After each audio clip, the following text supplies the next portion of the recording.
नाही माझं बी येईन ना त्याच्यात.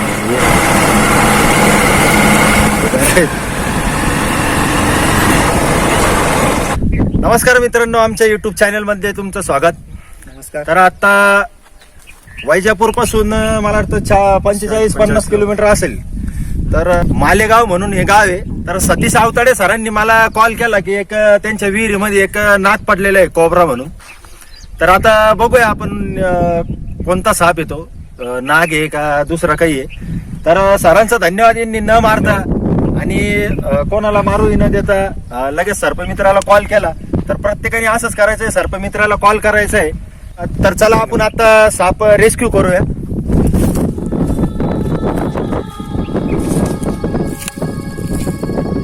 किती फूट आहे विहीर? 75-80.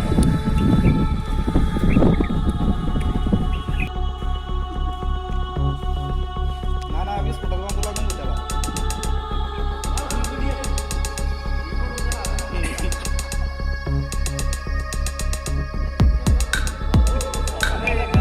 पाण्यात बिण्यात उतरायचं नाही हा.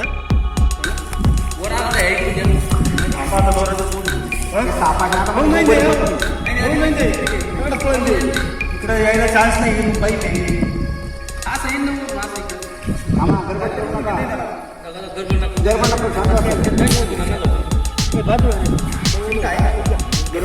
चिमटा कुठे?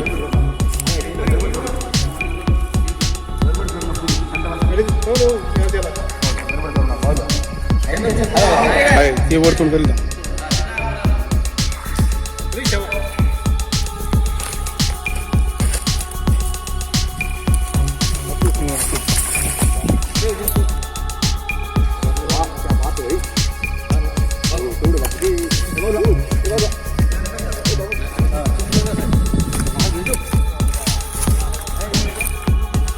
इकडे इकडे इकडे माझ्या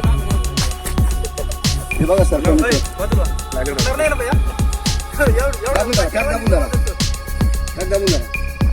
घाबरू नका हो आता. घाबरू नका. नाही बाबू वर सोडलं होतं. हे बघा वैजापूर आलेले, हे वैजापूर आलेले आमच्याकडे. तुमचं नाव काय हो? आम्ही जाणार ते. याला मराठीमध्ये नाग म्हणतात, इंग्लिश मध्ये Indian spectacled cobra. Proper cobra म्हणजे लय खतरनाक नाही, मराठीमध्ये नाग म्हणतो आणि याच्यात कोबरा म्हणतात त्याला. तुम्ही खूप हिंमतीने हो धराला. याचे दोन प्रकार, याची वरून खालून वरून दोन आकडा दिसून नाही राहिला, नाही तर काही तुम्ही बावला भाऊ, बावला नाग टाकली ना तिने तर आकडा तुम्हाला दिसेल त्याच्यावर. डबल आकडे खालून वरून आकडा प्रत्येकाला राहतो. तुमचा परिचय सांगा पूर्ण. सांगा. तुमची ओळख साऱ्या महाराष्ट्रात परिचय आहे, काय परिचय सांगतात. कॉन्टॅक्ट नंबर सांगा. युट्यूबवर नाव टाकायचं वैजापूर सर्पमित्र. क्या बात आहे भाई. श्रावण मध्ये भेटला तो. पाय पाडा सारे हात वळून दे. खोलून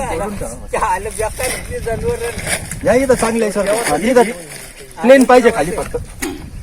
त्याला असं नको हा. आता त्याचे दात काढले, आपले दात काढले पकडीनं. त्याला जीव नाही का?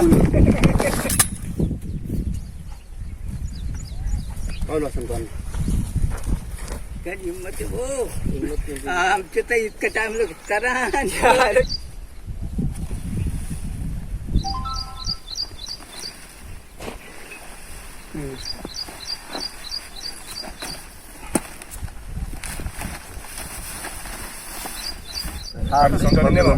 कधी पुढ्या पुढ्या आणि पुढ्या एक फुट पाहिजे. जवळ नका मित्रांनो, सुरक्षितपणे या कोबरा जातीच्या सापाला, मराठीत नाग, त्याला व्यवस्थित रेस्क्यू केलं. सरांचा परत एक वेळेस धन्यवाद. तुमचं पण धन्यवाद साप धरल्याबद्दल. कोणाला काही विचारायचे प्रश्न सापाबद्दल? नाना तुझी विचार. साहेब जाऊन द्या. सापामध्ये किती जाती? 3000 पर्यंत जाती. किती? 3000. किती दिवसापासून तुम्ही किती दिवसापासून तुमचं काम करता? कसं मला पण लहानपणीपासून सवय होती त्याच्यात. छंद होता. बरं दुसरं काही प्रश्न विचारायचा सापाबद्दल? काय काय 10 मिनिटातच जनावर गेलो होतो, असा कोबरा थांबला होता. आता तुम्ही माझ्या म्हणता जास्त वेळ टिकवतो पण हे काय- 10 मिनिटात यांनी कधी कोणीच मरत नाही. यांनी 2.5 ते 3 तास तुम्हाला हा वेळ देतो. जर तुम्ही घाबरले, तुम्हाला जर बीपी, तुम्हाला शुगर आहे, बीपी जर चावला आणि लोकांनी तुम्हाला अजून अरे बाबा नाक चावला तुम्ही अजून घाबरणार, तुमचं बीपी वाढणार. मग ते व्हेनम जे राहतं रक्त हे विष ते रक्तात लवकर त्याचा प्रसार होतो. माणूस 1-1.5 घंट्यात पण मरू शकतं, पण 10 मिनिटात नाही मरत. नाही जनावर बैल गेला होता म्हणून एक नाही बैल पण नाही मिळाला 10 मिनिटात. नाही. बैल पण नाही मारणार. अगोदर झालं होतं म्हणायचं मग 1-1.5 तास अगोदर ते दुसरं काहीतरी त्याला झालं असं. नाही, होतं तू पकडला त्यांनी खेळवाल्यांनी ना तू पकडला को बरं 2-3 दिवसानंतर कुठं तुमच्याच गावला इथं खळवाडी गावात. धन्यवाद अमित भाऊ, तुम्ही काय केल्याबद्दल तुमचा आणि आभार. तू काय नाव तुझं? नानासाहेब साळवे. नानासाहेब साळवे हे पण खूप हिमतीचं काम करतात साप पकडण्यासाठी. त्यांना घेऊन पण पूर्ण ट्रेनिंग घेतल्याशिवाय सापाचं हे ट्रेनिंग असतं.